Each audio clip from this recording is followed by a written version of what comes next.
Mesdames, Mesdemoiselles, Messieurs, bonjour. C'est un plaisir d'accueillir ce dimanche M. Abdou Fall. Il est ancien ministre d'État, mais également PCA, président du conseil d'administration de APIX. Abdou Fall est aujourd'hui champion, parce qu'il a été nommé champion des énergies renouvelables. M. Fall, bonjour. C'est un plaisir de vous recevoir à l'émission Objection. Merci d'avoir bien voulu accepter notre invitation. Merci. Bayomar, c'est toujours avec plaisir que je réponds à vos invitations. Il est des moments où l'être humain s'arrête, se questionne avant de se projeter. Le contexte est lourd, les enjeux dans un monde en mutation, le Sénégal vit-il des moments inédits? Notre invité, M. Abdou Fall, a été de tous les combats. Des combats sociaux, des combats politiques entre autres. Mais depuis un certain temps, M. Fall s'est emmuré dans un silence et certainement il nous dira le pourquoi. Mais alors, Abdou Fall, d'abord, avant d'entrer dans le vif du sujet, la problématique autour de l'énergie renouvelable. Vous avez été nommé champion par la CEDEAO. Quels ont été les objectifs ? C'est une nomination qui, je pense, doit être lue comme une manière de reconnaissance par la communauté sous-régionale à laquelle nous appartenons, des performances, de tous les efforts que le Sénégal a réalisés pour avancer dans la transition énergétique qui traverse aujourd'hui le monde. Il faut savoir que nous avons mis en place une politique nationale qui a eu l'avantage d'avoir été portée au plus haut niveau de l'État, par le chef de l'État, et qui a mis en place tout un dispositif d'accompagnement qui a permis aujourd'hui au secteur privé, en association avec l'État, dans le cadre d'un partenariat public-privé bien pensé, d'atteindre l'objectif de plus de 30% d'énergie renouvelable, donc d'énergie propre. Non, au Sénégal. Au Sénégal. Au Sénégal. C'est cet objectif que le Sénégal a atteint. Et qu'on est en train de dépasser parce qu'on est même, ça on l'a atteint depuis 2019, à la veille des élections, et aujourd'hui on n'est pas loin des 40%. Parce que le gouvernement a mis en place une politique de promotion des énergies renouvelables en faisant confiance aussi au secteur privé, international et local. Mais le combat est loin d'être gagné, vous en convenez avec moi, avec cette disparité qui existe selon qu'on soit à Kaffrine ou qu'on soit à Dakar. Dakar, zone urbaine, la réalité est de tout autre si on est à Fatih, par exemple, ou à Kaffrine, par exemple. Je me ferais bien le plaisir de revenir sur ce sujet, sur les questions que vous soulevez. Mais permettez-moi de compléter, pour donner les raisons qui ont justifié le choix fait par l'ECRE, qui est l'agence de la CEDEAO, spécialisée dans la promotion des énergies renouvelables et de l'efficacité énergétique. S'ils m'ont aujourd'hui accordé le statut de champion d'énergie durable, je dis c'est à partir des performances que le Sénégal a réalisées dans sa transition énergétique. On reste toujours sur cette parenthèse. D'où vous est venu cet amour pour les énergies renouvelables? Mais en vérité, d'abord... Parce que rien ne présageait... A priori, oui. A priori, oui. Alors, vous savez, je dois signaler que c'est à la suite d'une démission, parce que j'ai l'impression qu'il y a une confusion que certains installent volontairement. Moi, j'ai quitté le gouvernement en 2011. Maintenant, dans le cadre d'un divorce à l'amiable avec le président Wade, et c'est depuis lors qu'avec les enfants, je me suis mis dans le secteur privé à travers un cabinet que j'avais mis en place. Et ce cabinet, voyant l'intérêt que représentaient les énergies renouvelables, parce qu'il faut savoir que nous, on a été quand même des élèves de Cheikh Anta Diop et de Babacar Union. Et Cheikh Anta Diop, depuis 1957, dans son ouvrage Fondement d'un État fédéral africain, avait fait l'évaluation du potentiel énergétique du continent pour démontrer que l'Afrique avait la capacité de produire de l'énergie, non seulement pour satisfaire, que nous rendrait totalement autonomes et souverains en matière d'énergie, mais on avait même la possibilité d'exporter, de vendre de l'énergie au reste du monde. Déjà. Et parmi les différentes sources qu'il avait identifiées, à côté de l'hydroélectricité, il a montré que nous avons un taux d'ensoleillement qui n'existe presque nulle part au monde. Et c'est pourquoi il a toujours pensé que l'énergie solaire, les renouvelables en particulier, l'énergie solaire en général et le solaire en particulier était un secteur extrêmement porteur à partir duquel l'Afrique pourrait apporter des solutions à la question de l'énergie, qui est une question fondamentale pour le développement d'une nation. Donc il y a cette inspiration de base. Maintenant, le constat. Le constat, avant d'arriver au constat, parce que c'est ça qui m'a amené, le gouvernement a mis en place une politique volontariste en se fixant l'objectif d'atteindre 30% d'énergie propre. Parce qu'il faut savoir que les questions de climat sont indissociables aussi de la problématique des énergies renouvelables. On ne peut pas régler les questions climatiques sans promouvoir les énergies renouvelables, parce que la première source de pollution, c'est les énergies fossiles. Pour ne pas dire les questions environnementales. Et environnementales de façon générale. Alors, donc, et c'est pourquoi l'Afrique aujourd'hui, c'est l'Afrique qui peut sauver l'humanité dans la lutte contre les changements climatiques, parce que nous sommes le seul continent au monde qui avons un potentiel presque infini d'industrialisation qu'on peut réaliser par des sources non polluantes. Mais si l'Afrique voilà, alors, donc c'est tout ça, il est fait avec les potentialités qui existent, mais qu'en est-il de la réalité? Alors la réalité, effectivement, nous avons accusé, l'Afrique en général a accusé un énorme retard. Le taux d'électrification du continent est trop faible, avec des disparités entre les pays. Voilà, par exemple, tu prends pour l'Afrique. L'Égypte et l'Afrique du Sud concentrent à eux deux, ces deux pays, plus de la moitié, 56% de la production énergétique du continent. 56%. Les autres. Alors, voilà, alors vous vous rendez compte, tu prends un pays, donc le pays de la sous-région, qui est le plus peuplé, qui est le Nigeria, et qui est aussi le pays le plus riche de la sous-région. Aujourd'hui, leur taux, leur puissance installée ne dépasse pas 6000 MW.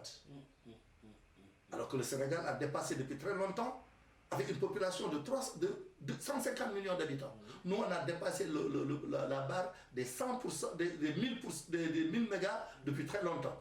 Alors, c'est pour dire qu'il y a beaucoup de disparités sur le continent. Et maintenant, à l'échelle des pays aussi, on constate les mêmes disparités. Alors, aujourd'hui, le Sénégal, si tu analyses notre potentiel global, on est parmi ceux qui ont l'un des taux les plus intéressants. Parce que notre taux d'électrification tourne autour de 53 et 54%. Oui, le problème, M. Fall, c'est par rapport aux potentialités. Nous avons un énorme potentiel et nous sommes très loin encore. Et les disparités sont assez révélatrices. Je suis entièrement d'accord avec toi, parce que le problème que nous avons en Afrique, et en particulier des pays comme le nôtre, le Sénégal, c'est que c'est le pétrole qu'on ne produit pas qui coûte cher. Le coût de l'électricité est dépendant du coût du pétrole.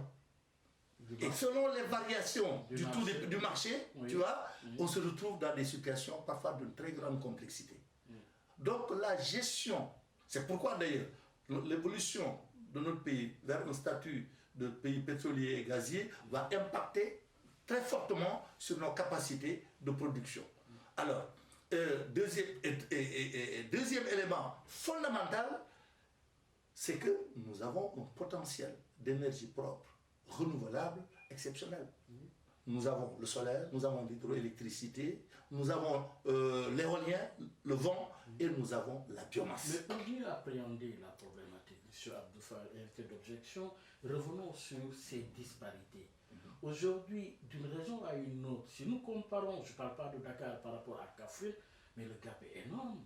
Mais je suis d'accord. Par exemple, tu vois, ici, le taux d'électrification, déjà, la première disparité qu'on a constatée, sur laquelle, quand même, reconnaissons que le gouvernement a beaucoup agi, c'est entre le niveau urbain et le niveau rural. On a un taux d'électrification urbaine qui dépasse les 90%. On est même à 96% d'électrification au niveau des villes.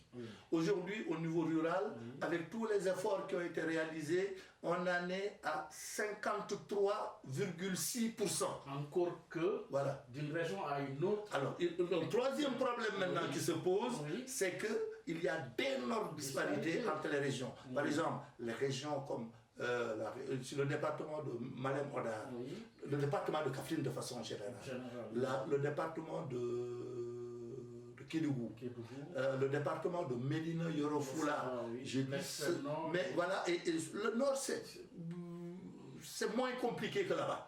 Alors, donc vous avez des taux d'électrification qui dépassent à peine 3%. Qui font à peine 3%. Mais alors, quelle est la politique de planification? Mais justement, c'est pour cette raison que le gouvernement s'était fixé l'objectif volontariste d'accès universel à l'énergie à l'horizon 2025. Et que c'est d'ailleurs, c'est dans ce cadre que la promotion des énergies renouvelables a été un des leviers sur lesquels le gouvernement a beaucoup agi pour pouvoir atteindre l'objectif d'accès universel à l'horizon que nous nous sommes fixés. Alors c'est dans ce cadre d'ailleurs que nous, en tant que... J'ai été promoteur d'une centrale solaire de 30 MW dans le secteur privé. Voilà, à Mérina Dakhar, voilà, avec l'appui du maire, notre ami Aïmirou, qui m'a offert le périmètre, qui nous a, sa commune, voilà, donné le périmètre sur lequel on a 30 milliards. Et j'ai donné le nom de cette centrale au professeur Cheikh Anta Diop. Ça, c'était mon défi personnel. Je pense que je le lui devais.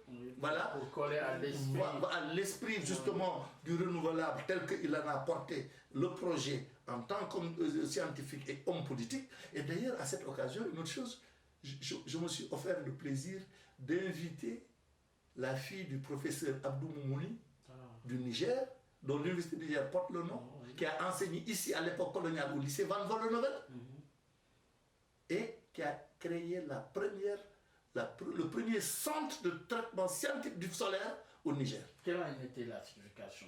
La justification, c'est que comme Cheikh Anta, il pensait que l'Afrique devait pouvoir s'émanciper très tôt de l'énergie fossile pour utiliser notre potentiel d'énergie renouvelable afin de pouvoir régler la question. Dans le fédéralisme africain. Oui, mais il faut bien qu'on ne maîtrise pas le processus d'unité politique. Et c'est pourquoi ils se sont repliés dans leur pays pour promouvoir. Et je vous dis, même les chauffe-eau solaires, les premiers spécimens ont été faits à partir du Niger sous la direction scientifique du professeur Abdou Moumouni. C'est pour dire que déjà, à l'époque coloniale, les hommes politiques, parce que Cheikh Anta, comme Abdou Moumouni, c'était des grands militants de l'indépendance de l'Afrique, qui étaient des grands militants de l'unité africaine, mais qui étaient aussi des scientifiques chevronnés, qui ont investi toute leur vie, se sont investis dans la recherche pour donner les capacités techniques et scientifiques à l'Afrique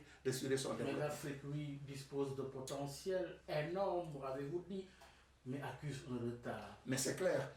Alors, et bon. À qui imputez-vous cette responsabilité? Bon. Vous savez, imputer, je pense que d'abord, l'enjeu de l'énergie n'a pas toujours été perçu, à mon avis, comme un enjeu fondamental de souveraineté dans les pays en développement en général et en Afrique en particulier. Alors, maintenant... Regrettable?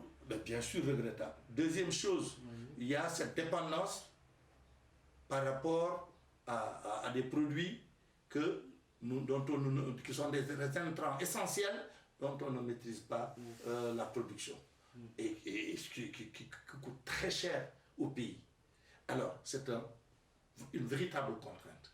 Et il faut dire aussi qu'on a pu aujourd'hui développer le potentiel solaire parce que les technologies, la science a avancé au point de maîtriser les coûts des systèmes solaires.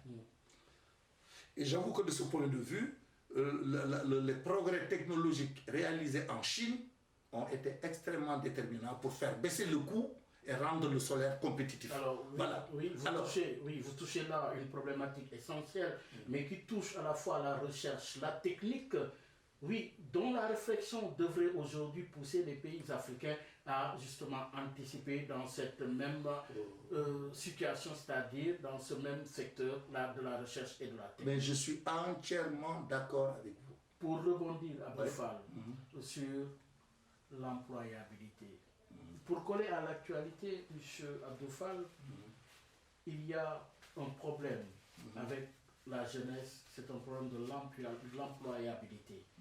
Aujourd'hui, est-ce que ce secteur, je veux parler le secteur des énergies renouvelables, est-il ce secteur source de richesse d'emploi pour la jeunesse? Mais j'en suis absolument convaincu. Oui. Ça me permet c'est ça qui me... Permettez-moi de revenir sur la mission que l'ECRE m'a confiée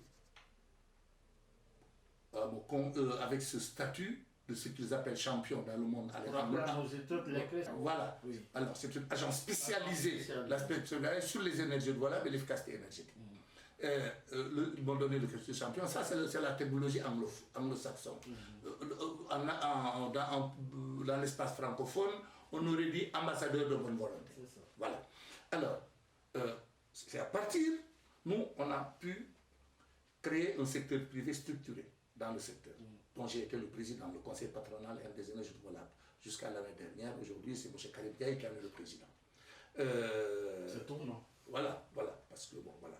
Alors, deuxièmement, nous avons construit un modèle de financement très innovant dans le cadre d'un partenariat public-privé où le privé international s'est associé avec le privé national. On a appuyé aussi sur les outils de financement mis en place par le gouvernement, le Fonds 6, la CDC, la Caisse de dépôt et de consignation. On a aussi motivé les communes, les maires en les mettant dans le capital, en mettant les communes dans le capital des entreprises, et l'État a créé un cadre législatif et réglementaire favorable qui nous a permis aujourd'hui, sur les plus de 1000 mégawatts, on est à 1003 je crois, plus de 1300 mégawatts produits au Sénégal, les 400 relèvent de centrales, proviennent de centrales, voilà, qui produisent de l'énergie propre. Voilà. Alors, et ça a été le résultat d'un investissement de plus de 4000 milliards. 400 milliards plutôt, parce qu'en moyenne, il faut 1 milliard pour faire 1 mégawatt d'énergie dans le solaire. Alors, c'est un peu toutes ces performances. Mais bien sûr. Oui. Alors, donc, c'est un peu tout ça qui a justifié que le modèle sénégalais, le cadre législatif et réglementaire favorable créé par le voilà. Ensuite, le modèle de financement, le partenariat public-privé et le rôle actif du secteur privé, c'est tout ça combiné qui a justifié qu'ils aient pensé que je devais mériter un peu cette mission pour partager ces bonnes expériences et les vulgariser. En même temps que les bonnes pratiques qui se développent dans les 15 autres pays de la CEDEAO, qu'on puisse aussi les partager un peu. Donc voilà un peu l'idée de base qui a été. Alors maintenant, parmi les projets dont ils m'ont confié l'accompagnement, parce que c'est les États qui développent, chaque État a sa politique nationale. Alors, nous, en tant qu'ambassadeurs de bonne volonté, nous ne pouvons pas nous immiscer dans le processus décisionnel. C'est les États qui décident. Donc l'activité quand même, c'est un accompagnement à la politique des États. On est dans la facilitation, dans l'accompagnement, dans l'impulsion et surtout dans la mise en relation entre le secteur privé et le secteur public, les facilités pour que les projets puissent avancer. Alors nous avons aussi des missions de mobilisation de l'investissement. Voilà. Alors, et maintenant, là où je vais en venir, par rapport à votre question, vous voyez, vous savez, ils m'ont confié une mission dans ce qu'on appelle le nexus énergie eau agriculture. Parce que, vous savez, dans la sous-région ouest-africaine, 98% de notre production provient de la culture pluviale. Il n'y a que 2% de notre production qui est réalisée à partir de stratégies de maîtrise de l'eau. L'eau n'est pas maîtrisée. Alors, et maintenant, on s'est fixé l'objectif avec la promotion du solaire, les systèmes solaires, les pompes solaires, de renverser la tendance pour que toutes les exploitations familiales actuelles puissent évoluer dans leur statut de manière à ce qu'ils puissent accéder à des pompes solaires qui leur permettent de développer des systèmes d'accès à l'eau, voilà, par exemple des puits, de réaliser des puits ou des... Et en termes de réalisation, où est-ce que vous en êtes? Mais non, mais c'est le projet, on est dans... Voilà, ça fait partie des missions sur lesquelles je dois m'investir au premier chef. Alors, vous voyez ce que... Parce qu'avec le solaire, non seulement on peut pomper l'eau et le mettre à disposition du producteur, donc on va évoluer de l'énergie domestique pour l'éclairage vers l'énergie productive.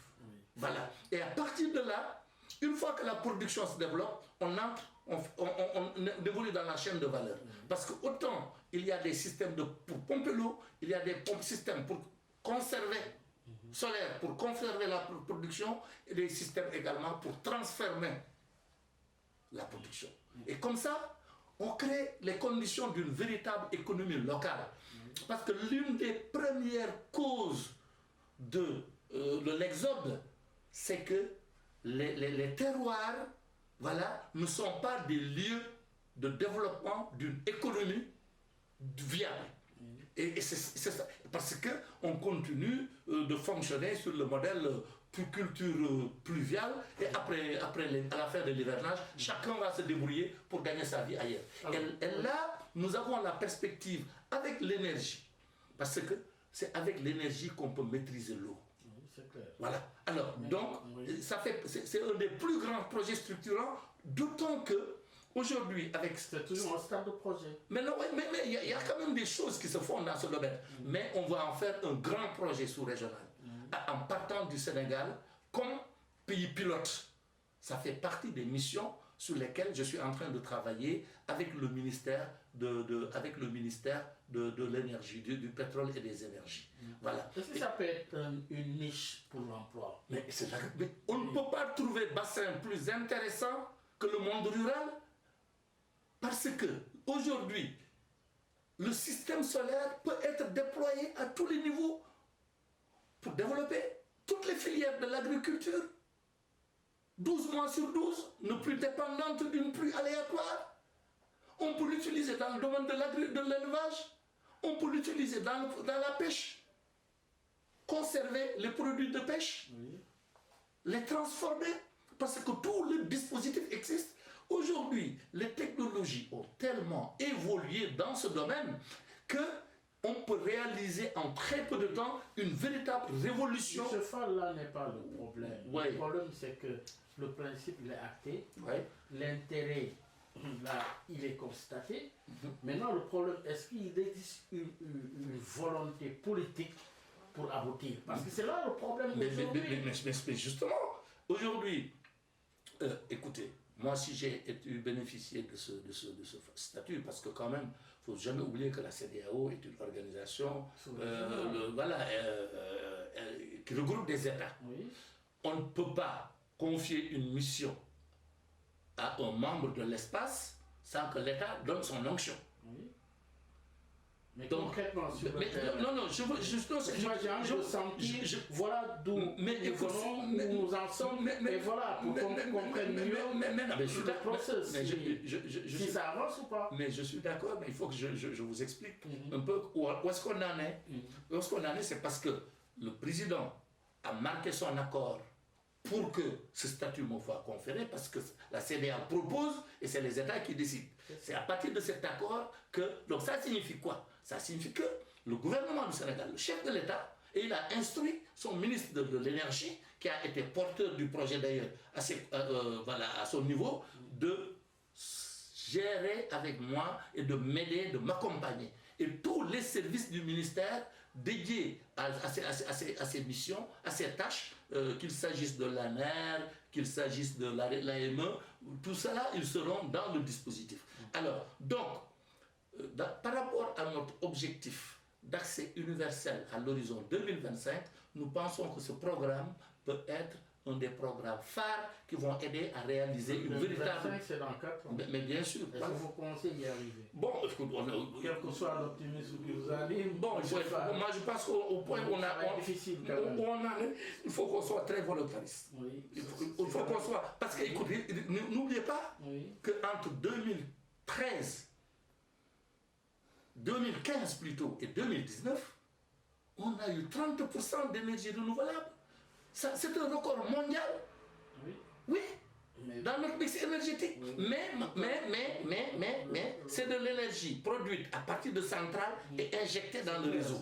Alors, donc, les zones qui ne sont pas connectées au réseau n'y ont pas accès. Alors, c'est pourquoi, justement, à côté de la politique qu'on poursuit d'extension du réseau, on développe parallèlement les stratégies qui permettent de recourir aux moyens des technologies solaires, éoliennes, biomasse pour résoudre, attaquer, parce que le biogaz aussi c'est beaucoup développé au Sénégal.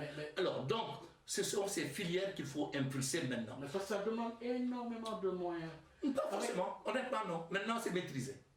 Mais pour réaliser le projet tel que vous l'avez expliqué, les moyens jusqu'à la phase d'expansion, c'est de l'argent. Non, pour les réseaux, ça me demande. Mais je dis, pour les technologies solaires, les technologies solaires constituent une alternative extrêmement intéressante pour satisfaire de réduction des coûts. Moi, je parle du réseau. Oui. Non, là, moi, je ne suis plus dans le réseau. Moi, le réseau, ce n'est pas mon domaine. Moi, je ne suis pas ingénieur, tu vois. Ça demande de l'argent. Mais oui, ça, c'est le réseau. Mais je pense que, bon, les stratégies sont en train d'être déroulées dans le cadre du programme national d'électrification rurale pour que, écoute, le réseau puisse être développé, le réseau de transport, etc. Mais, moi, et la production aussi. Mais moi, le sous-secteur dans lequel j'interviens, c'est celui des énergies renouvelables. Et je dis, dans ce sous-secteur-là, on maîtrise les coûts. Par exemple, je donne en moyenne, moi j'ai monté avec nos amis une coopérative d'énergie citoyenne, qui est la première du genre qui existe en Afrique, dans notre sous-région. Aujourd'hui, avec une installation d'un coût moyen de 200 000 francs, on peut donner, on peut offrir à un ménage la possibilité, doucement, d'avoir une radio, 3 lampes, et 5 lampes plutôt, et 3 charges pour les téléphones mobiles. Et 200 000 francs que tu payes sur 18 mois. Mais justement, pourquoi ce n'est pas aussi ancré dans la conscience des Sénégalais? Alors, c'est ça le problème. Ça demande quand même un effort de sensibilisation. Mais on y est. Mais ce qu'il faut savoir, et là, les classes moyennes ont un rôle important à jouer. Et d'ailleurs, de ce point de vue, il faut savoir qu'il y a une véritable évolution. De plus en plus, des citoyens. Mais ils ne sont pas nombreux. Mais je sais. Contrairement à l'intérêt. Mais bien sûr. Mais en ville, je dis en ville, les classes moyennes de plus en plus prennent l'option du solaire pour régler leur autonomie énergétique. Alors, mais par contre, en monde du milieu rural, il y a encore de fortes résistances. Parce qu'au départ, on a mis sur le marché beaucoup de produits qui ne donnaient pas satisfaction. Ensuite, on n'a pas suffisamment accompagné les bénéficiaires de ces systèmes dans le service après-vente pour qu'ils puissent prendre en charge la maintenance des produits. C'est une contrainte. Alors ça fait que dans certains secteurs du monde rural, on considère le solaire comme une énergie de seconde zone. Voilà. Ils considèrent que la bonne énergie, c'est l'énergie qui vient du réseau. À tort. À raison à l'époque, mais à tort aujourd'hui. Mais maintenant à tort, parce qu'on a mis en place un dispositif d'accompagnement avec les de sensibilisation et puis même le travail que font les promoteurs des projets, les installateurs. Alors, par exemple, l'invité d'objection expliquer à nos auditeurs et auditrices, quand devant une situation, c'est-à-dire la facture d'électricité est tellement onéreuse, ça lui coûte cher, alors que l'installation justement du solaire peut amoindrir le coût. Absolument. Est-ce que vous pouvez expliquer à l'opinion pour que nos auditeurs comprennent justement quel est l'intérêt aujourd'hui d'installer le solaire? Mais c'est fondamental. Oui. Aujourd'hui, le niveau de maîtrise qu'on a voilà, le rapport qualité-prix permet à presque tous les ménages qui sont connectés au réseau de disposer chez eux d'un système qui les rend progressivement autonomes et à des coûts très abordables. Et d'ailleurs, nous, au niveau de notre coopérative, on est en train de discuter avec les coopératives des syndicats d'enseignants, de la santé, pour qu'ils intègrent cette stratégie dans leur politique,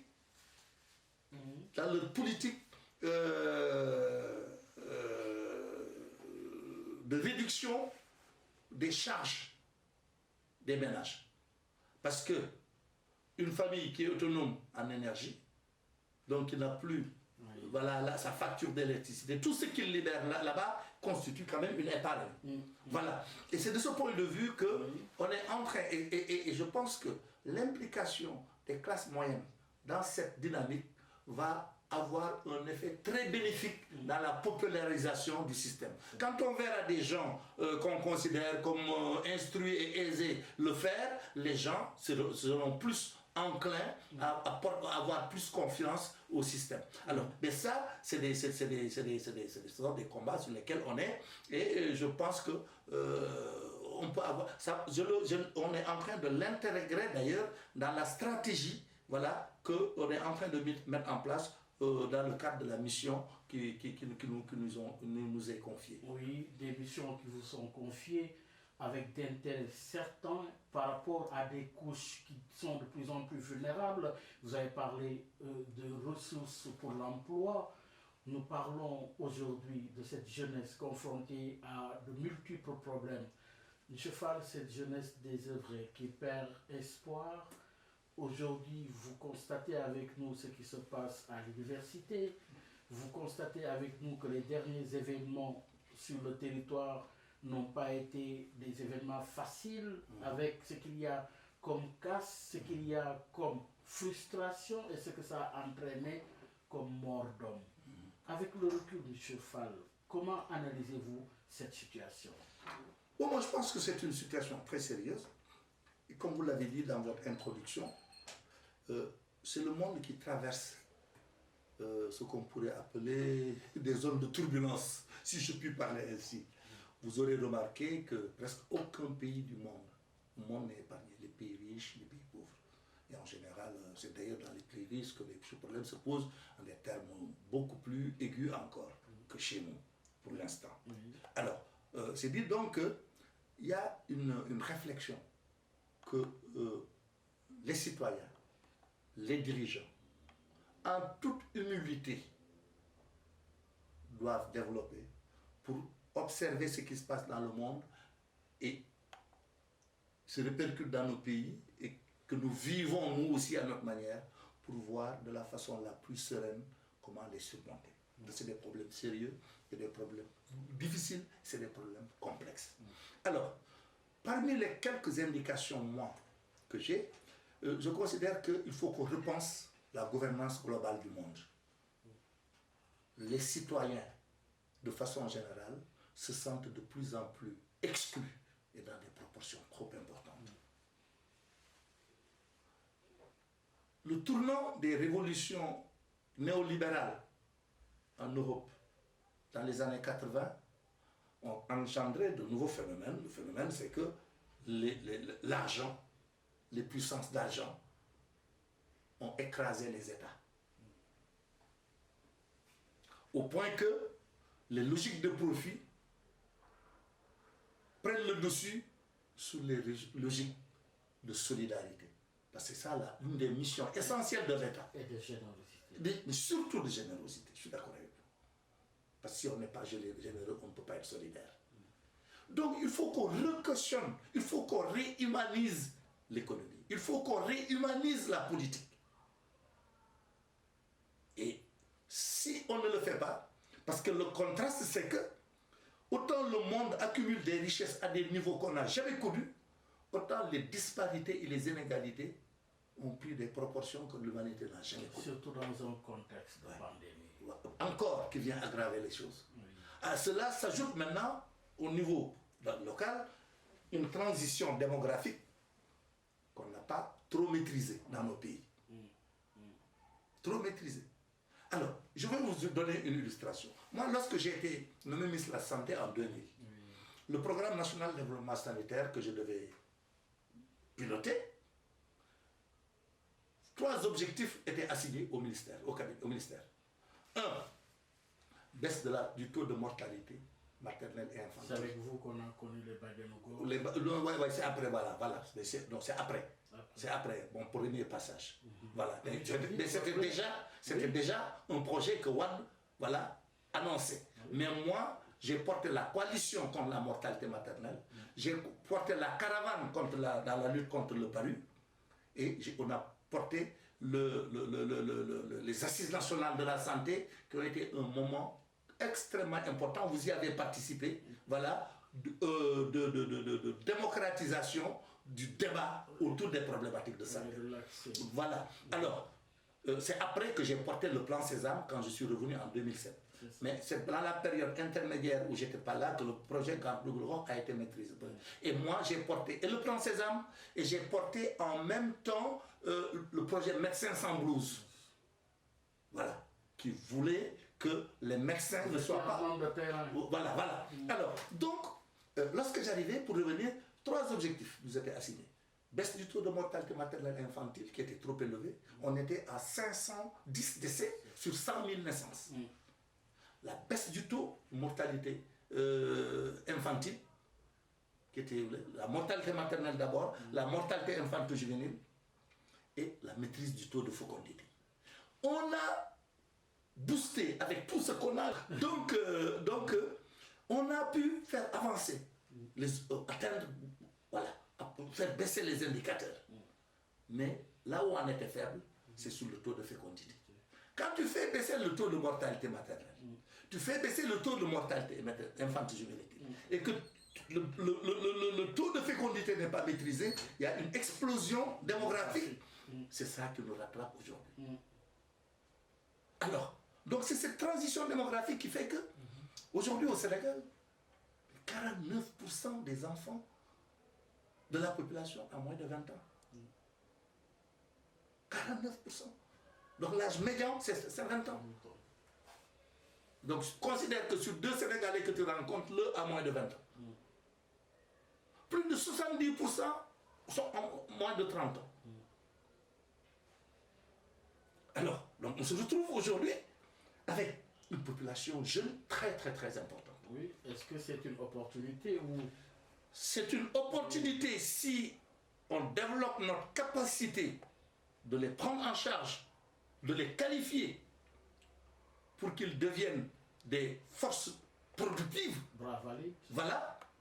Et ils deviennent un problème si on rate notre politique d'éducation de base et de formation. Vous êtes mieux placé, M. Fall, pour parler de politique de base. Vous êtes un formateur de l'ENEA. Abdou Fall, aujourd'hui, cette jeunesse aujourd'hui a un problème. Le problème lié à l'emploi, le problème lié à la formation. Comment comprenez-vous que le Sénégal 2021 soit confronté à un tel problème, notamment lié à sa jeunesse? Le problème, c'est que moi, je suis de ceux qui pensent, honnêtement, que un diagnostic sérieux, on ne peut pas le faire si on ne revient pas à la nécessité de la refondation de notre système éducatif. Oui, il faut le reformer. Ça, c'est la solution durable. Mais ponctuellement maintenant, il faut des politiques hardies. Et dans ce cadre, parmi ces politiques hardies, le premier paradigme, je pense qu'il y a un changement de paradigme qu'on doit opérer. Ces problèmes-là sont des problèmes tellement importants, tellement lourd qu'il faut une stratégie nationale qui implique toutes les composantes de la nation. Moi, je pense qu'on doit créer les conditions d'une dynamique nationale de mobilisation citoyenne autour de la problématique de l'encadrement et de la formation des jeunes. Il faut que l'on sorte de nos vanités. Il faut qu'on sorte du piège de nos vanités pour considérer que ce sont là des questions de fond, qui sont des questions nationales, qui transcendent les idéologies. Et que dans cette phase historique où on est à un tournant où les demandes sociales s'expriment de façon aussi forte et parfois même prennent des allures de dérapage, je pense qu'il faut qu'on se pose pour voir comment les gérer. L'État, le gouvernement, le président a pris beaucoup de mesures et est en train d'en prendre d'autres pour parer aux urgences. Oui. Mais exemple, je pense que le président prévoit d'injecter plus de 300 milliards et puis voilà, il a décidé de créer un comité national pour l'employabilité et l'insertion des jeunes. Oui. Le président a décidé d'organiser de grandes rencontres pour écouter la jeunesse du pays, voilà, et les impliquer dans la prise en charge des problèmes. Mais je pense que la question de l'école, parce que je vais vous dire de toi à moi, je pense que le ratage qu'on a connu à ce niveau, c'était en 1981. Il faut vous souvenir. Avec le recteur Souleymane. Non, lorsque le confié les réformes. Non, parce que le recteur est un scientifique. Oui. On lui avait confié le travail, il a piloté de main de maître. Alors, avec un brio et une maestrat exceptionnelle. Moi, j'ai travaillé avec lui pendant 3 ans dans la Commission nationale de réforme de l'éducation et de la formation. De 81 à 83. Et tous les cadres de l'éducation s'étaient mobilisés autour de lui pour qu'ensemble, on repense la refondation de notre système. Et les conclusions majeures qui en sont issues, on ne les a pas appliquées.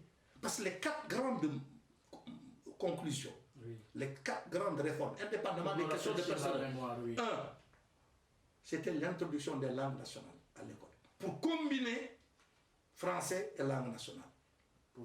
Pas pour supprimer le français. Du tout. Le français et l'arabe, c'est des éléments de notre patrimoine. Mais pour accompagner. Mais l'éducation de base, les premières années d'apprentissage, on les fait dans la langue maternelle. L'Afrique est le seul continent au monde où l'enfant, son premier contact à l'école, il le fait avec une langue étrangère. Absolument. Oui. Alors, donc, combiner le bilinguisme à l'école, que chacun dans son terroir choisit sa langue maternelle à côté du français. Et l'expérience a montré que partout où on a appliqué ce modèle, les résultats, on a fait du 100% à l'entrée en 6e. On l'a prouvé avec l'expérience du président Senghor et on l'a prouvé aussi sous Diouf. Toutes les expériences qui ont été faites à l'école élémentaire, où on a combiné les langues maternelles et la langue et le français, les gosses, il y a eu du 100% à l'entrée. Mais je te dis, voilà le premier niveau de réforme qui a été souhaité. Le deuxième niveau de réforme, c'est qu'on a proposé qu'on mette en place ce qu'on appelle une école fondamentale à vocation polytechnique. Avec un système de sélection, orientation des jeunes, que dans chaque circonscription scolaire, qu'on ait un pool de conseillers en orientation qui prennent les enfants à toutes les étapes du cycle primaire pour voir quels sont les domaines dans lesquels les uns et les autres développent plus de potentialité. Ceux qui sont doués pour les études élevées, on les accompagne. Mais ceux qui sont faits pour le travail manuel, pour le travail artistique, pour le sport, rapidement qu'on puisse mettre en place un système de sélection, orientation, pour qu'il n'y ait pas de déperdition.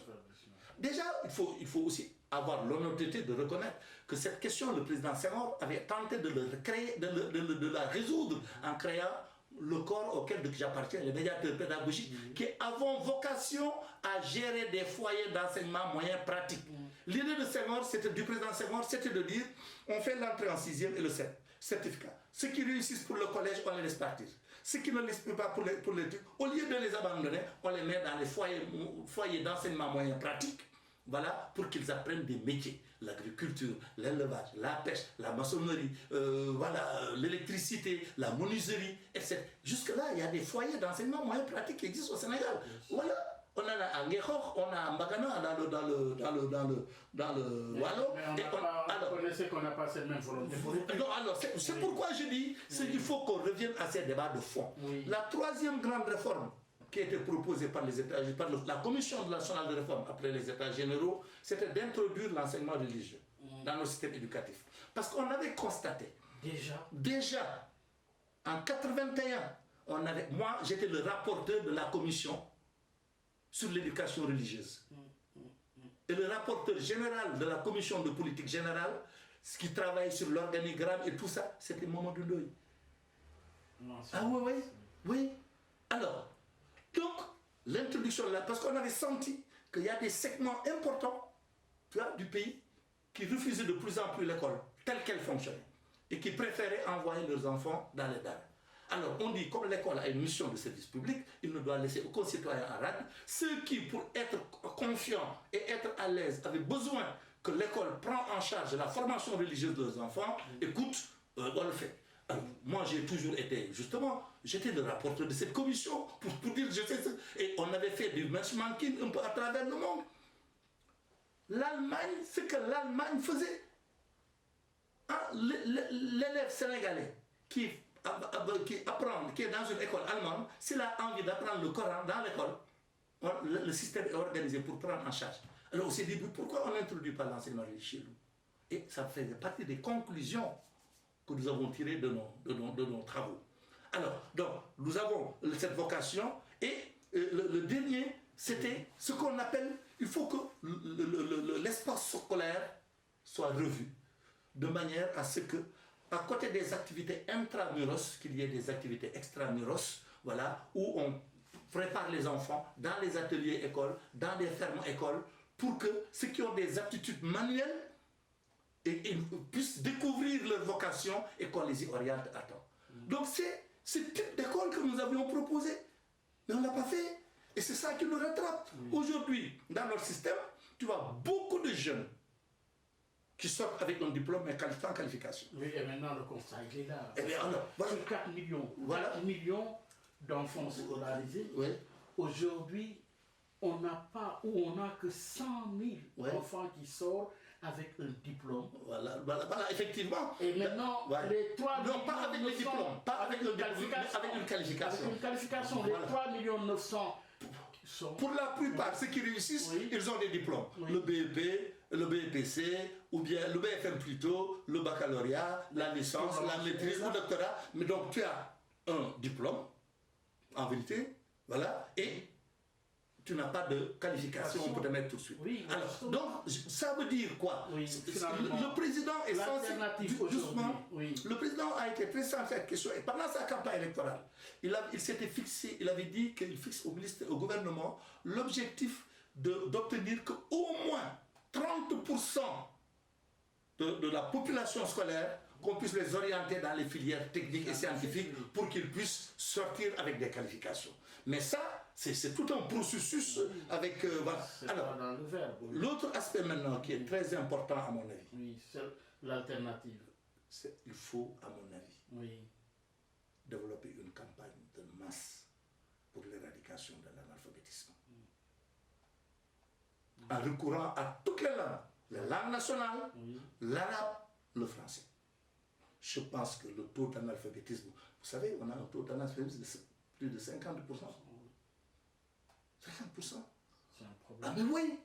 Moi je pense qu'il n'y a pas aujourd'hui chantier plus important que le chantier de la refondation de notre système d'éducation et de formation et de recherche. Parce qu'aussi on vit un monde gouverné par le savoir. Et tous les pays qui réussissent aujourd'hui, c'est des pays qui ont investi dans la recherche de pointe. Et l'Afrique en a les potentialités et les capacités. Moi, je pense que, et c'est pourquoi je suis de ceux qui disent que le chantier de la refondation de l'école, seul le président de la République peut le porter. C'est-à-dire, aujourd'hui, vous avez parlé de refondation avec un chantier énorme confié à la présidence. Oui, c'est-à-dire que le pilotage stratégique. On est dans un régime présidentiel, il ne faut pas se faire d'illusions. ce chantier-là, c'est lui qui doit le lancer et impliquer toutes les couches de la nation, les syndicats, les étudiants, les jeunes, pour qu'on développe une campagne nationale de solidarité envers ceux qui n'ont pas encore accès au savoir.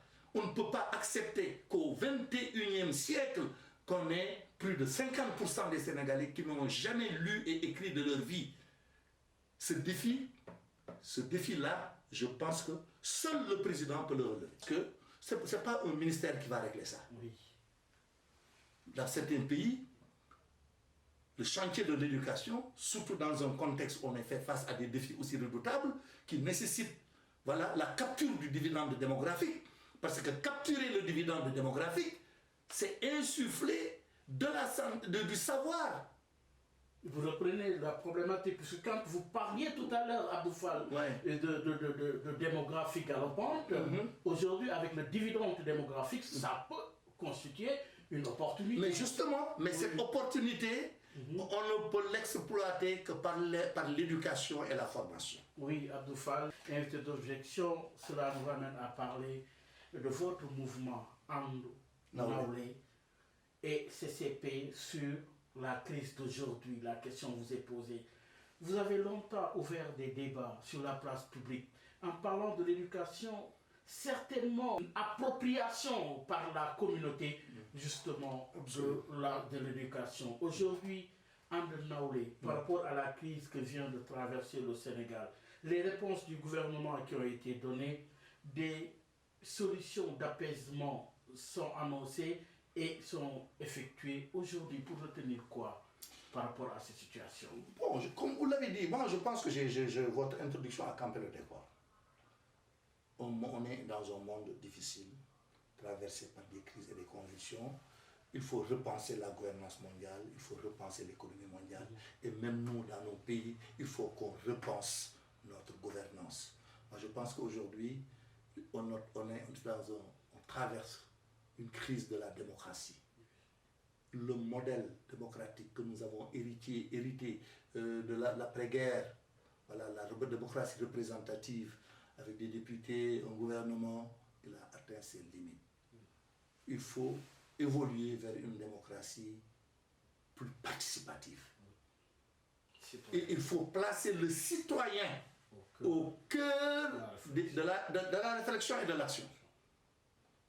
C'est dans la solidarité, dans la co-responsabilité qu'on pourra réaliser ce que on peut appeler la co-construction de nos sociétés.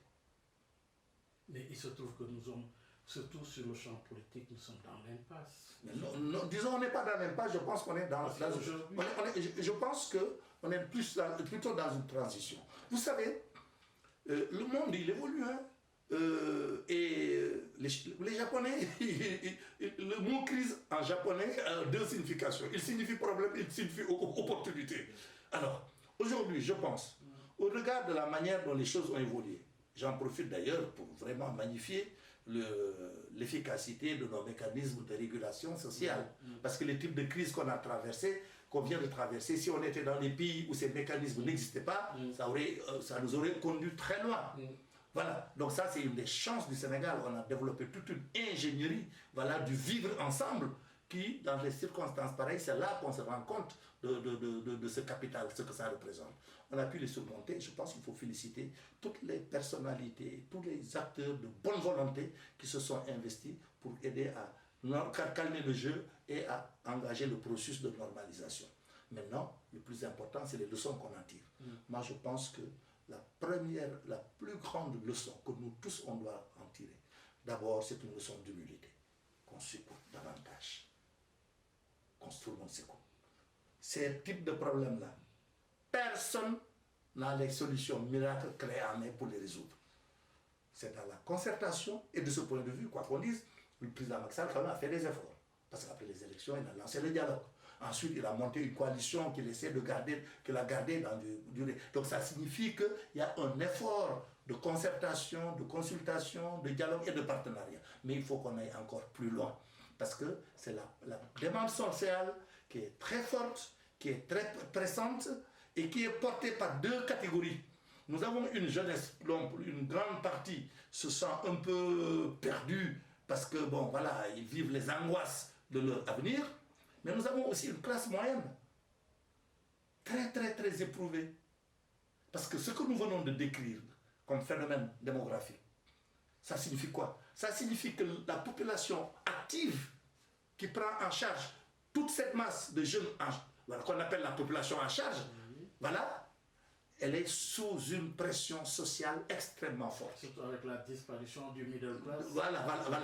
Et d'ailleurs, donc, tout ça, c'est des questions de fond que nous devons mettre sur la table pour voir ensemble comment construire des nouvelles dynamiques de portage collectif des problèmes. C'est ça le sens de Andu Nawlé. Quand nous, on a décidé d'appeler notre mouvement Andu Nawlé, ça a été le fruit d'une longue réflexion. On s'est dit qu'aujourd'hui, il faut que de plus en plus, qu'il y ait plus de solidarité, qu'il y ait plus de générosité, et qu'on sorte de la logique de charité pour être dans une logique d'accompagnement et de soutien. Voilà. Il faut que la solidarité se substitue à la charité. Alors, donc, il faut qu'on accepte de partager. Que ceux qui ont ne donnent pas seulement leurs ressources, mais qu'ils donnent aussi leur savoir et leur savoir-faire pour qu'on encadre les gens vers l'autonomie. Mais aussi, la gouvernance verticale, bureaucratique, elle est historiquement dépassée. Oui. Il faut une gouvernance horizontale ou dans des dynamiques de collaboratives. Chaque Sénégalais doit être interpellé et doit prendre ses responsabilités et jouer son rôle dans la prise en charge pour relever les défis auxquels nous sommes confrontés, qui sont des défis colossaux. Oui, mais il y a le calendrier électoral, les élections locales aujourd'hui avec la discussion sur le respect de la date. Ouais. Mais ça aussi c'est un problème, c'est devenu un problème. Avec les élections locales jusqu'à présent.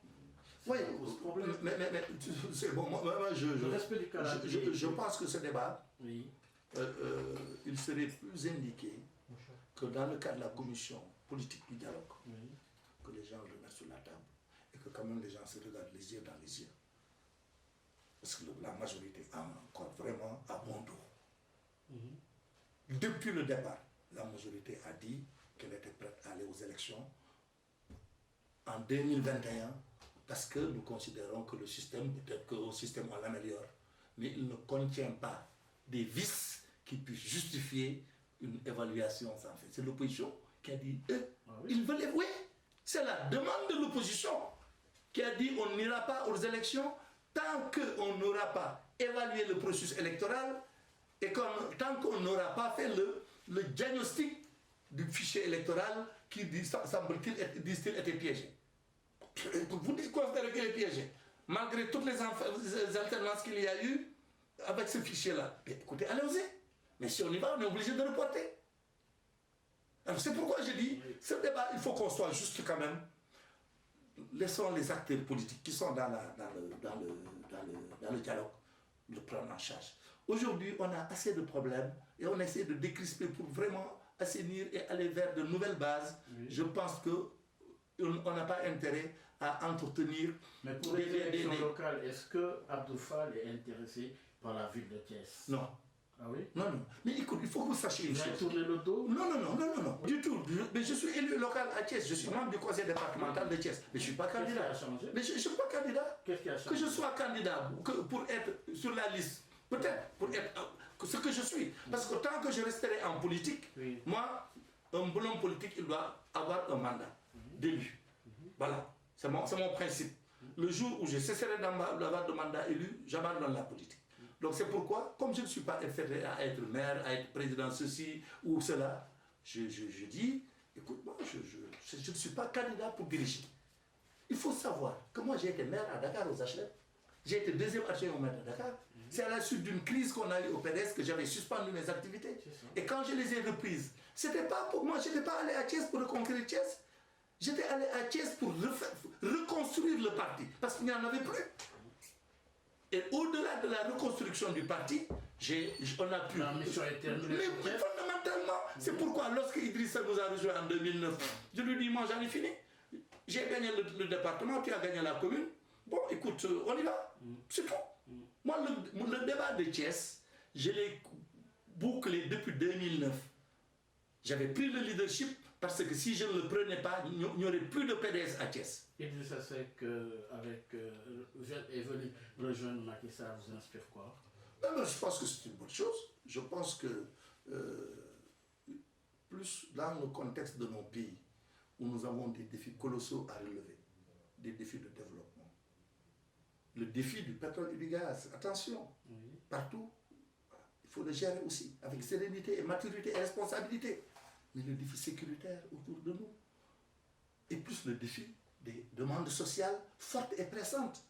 Je pense que plus on élargit la base politique et sociale du régime, plus on stabilise le pays et plus on peut créer les conditions de travail serein pour sortir de cette situation.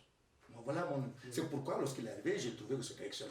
Je fais partie de ceux qui se sont félicités voilà, de ça. Oui, venir accompagner le chef d'État. Absolument, absolument. Oui, mais aujourd'hui, il y a la problématique aujourd'hui de la gestion du parti au niveau de l'APR. Êtes-vous un responsable de l'APR aujourd'hui? Ah oui, moi je suis membre du secrétariat national de l'APR. Je suis membre de Bokoyakar, comment ça s'appelle, Alternative Citoyenne Andonaoulé, qui est un mouvement citoyen qui accompagne la majorité. Donc nous, on est dans la majorité en tant que mouvement citoyen pour accompagner les politiques publiques, le président dans les objectifs qui s'est assigné. Alors, mais maintenant, je suis en tant que Abdou Fall, membre de l'APR et membre du secrétariat national de l'APR. Expliquez-nous pourquoi et qu'est-ce qui explique cette prise de distance dans l'espace politique. Ah non, mais on vous voit, on ne vous entend plus.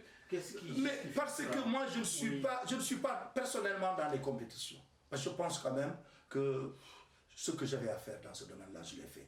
Aujourd'hui, je suis plus dans la contribution. Voilà. Moi, je suis aux côtés du président Macky Sall, comme conseiller politique, honnêtement.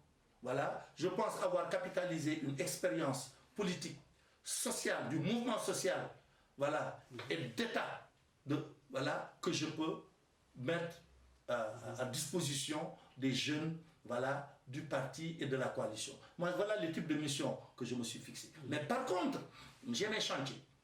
J'ai mes chantiers. Autant je peux être dans le débat politique, voilà, mais je n'ai pas j'ai pas un plan de carrière politique. Moi, je pense que ce qui était le plus beau que je devais faire dans ce domaine, je l'ai fait. Voilà, et puis il faut savoir, bon, moi, c'est ma culture, ma conception de la vie, voilà. Mais par contre, comme je vous disais tout à l'heure, je suis éducateur dans l'âme. J'aime bien partager le peu que je sais. Voilà, c'est tout. Et c'est de ce point de vue que je considère que ma mission, voilà, auprès du président Macky Sall, c'est une mission de conseil, mais c'est une mission aussi de participation à la formation, à apaiser, etc.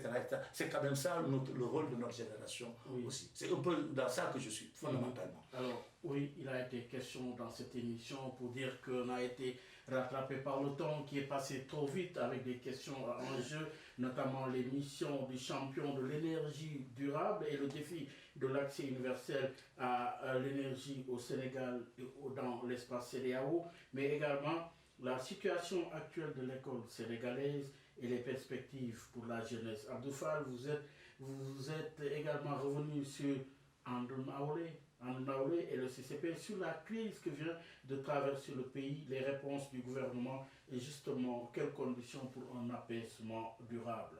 Oui, alors notre invité, mesdames, mesdemoiselles, messieurs, est revenu sur le plan de relance de l'investissement dans le contexte de la récession, aggravée par la crise sanitaire que traverse également le Sénégal. La prise de distance, vous en avez parlé, puisque vous avez signé votre retour, en espérant que cela va continuer pour conclure et dire que ça a été un réel plaisir de vous avoir autour de cette table et surtout sur la question liée à l'emploi, liée à la formation, liée à l'école sénégalaise.